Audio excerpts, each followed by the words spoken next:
Management की definition and primary function of management देखेंगे।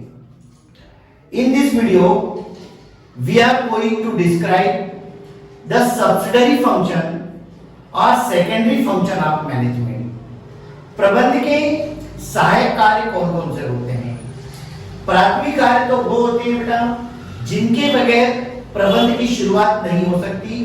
प्रबंध अच्छे तरीके से असरदार तरीके से अपना काम नहीं कर सकता, बट उसी के साथ कुछ सहायक कार्य होते हैं, सब्सिडरी फंक्शंस होते हैं। अगर उनको भी प्रबंध में अप्लाई कर दिया जाए तो प्रबंध बहुत तेज गति से आगे बढ़ता है और कोई भी ऑर्गेनाइजेशन संस्था अपना कार्य अपना विकास तेजी से कर सकती है। इसका सिंपल सा एक शॉर्ट फॉर्म है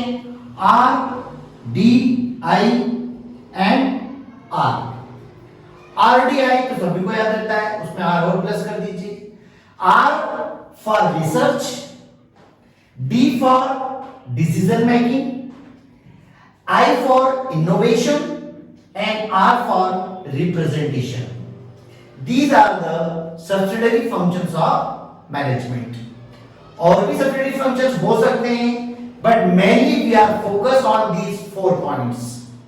First, research. Research मतलब अनुसंधान करना, खोज करना। Any type of organization will run properly when its research work will go continuously. Just like marketing, sale, purchase, production, like this. जब कोई भी ऑर्गेनाइजेशन आगे बढ़ाना हो, उसमें प्रगति करना हो, तो रिसर्च वर्क अगर चलता रहेगा, रिसर्च वर्क का मतलब होता है पर्टिकुलर जो फील्ड है उसमें खोज करना, नए तरीके ढूंढना, चाहे वो मार्केटिंग हो, चाहे वो सेल्स हो, चाहे प्रोडक्शन हो।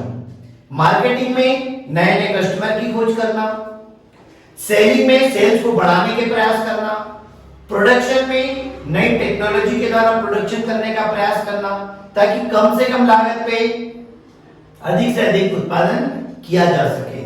तो रिसर्च वर्क जितना ज्यादा अगर होगा संस्था में, उतना ही मैनेजमेंट और कुशलता पूर्वक अपना कार्य करता चला जाएगा।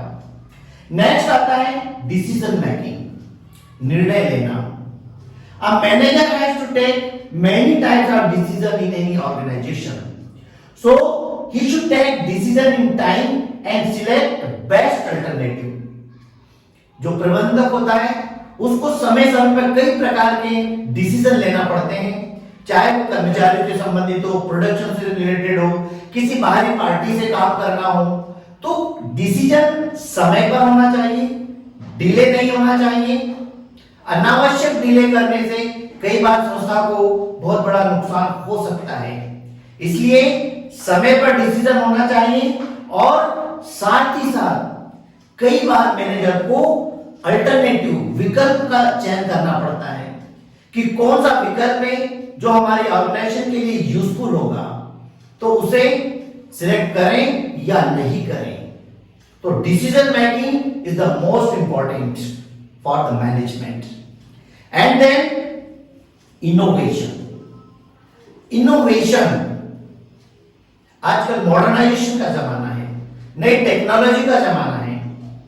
जब तक कोई बिजनेस में इनोवेशन का पार्ट नहीं होगा, तब तक वो प्रगति नहीं कर सकता। Innovation means to apply new ideas, new techniques in any organisation.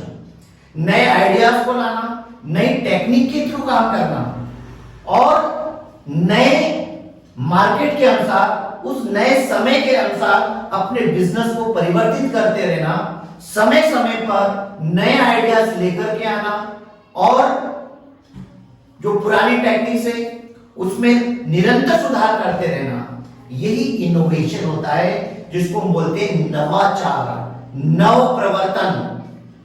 Right?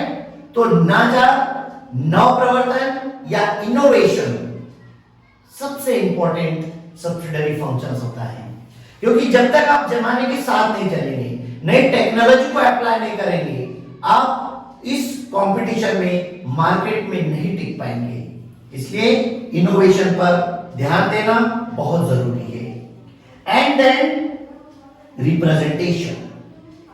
Representation, जो मैनेजर होता है, जो एम्प्लॉइज होते हैं, वो उस ऑर्गेनाइजेशन को, संस्था को रिप्रेजेंट करते हैं। So manager represents of any enterprise, so he should be expert in all field and commerce also. क्या होता है, कई बार ऑर्गेनाइजेशन की तरफ से मैनेजर को या वहां का जो हाई अथॉरिटी होता है उसको रिप्रेजेंट करना होता है। तो चूंकि मैनेजर उस ऑर्गेनाइजेशन, संस्था को रिप्रेजेंट कर रहा होता है, इसलिए उसे एक्सपर्ट होना बहुत जरूरी है। हर फील्ड का, उसके जो भी बिजनेस है, उस बिजनेस से रिलेटेड सभी चीजों का उसे उचित और सही ज्ञान होना जरूरी है। अगर वह रिप्रेजेंटेशन सही करता है तो उससे एक ऑर्गेनाइजेशन की गुडविल बनती है, नए कस्टमर क्रिएट होते हैं और हमारा मैनेजमेंट और कुशलतापूर्वक आगे बढ़ता चला जाता है। So these are the subsidiary functions of management. Thank you.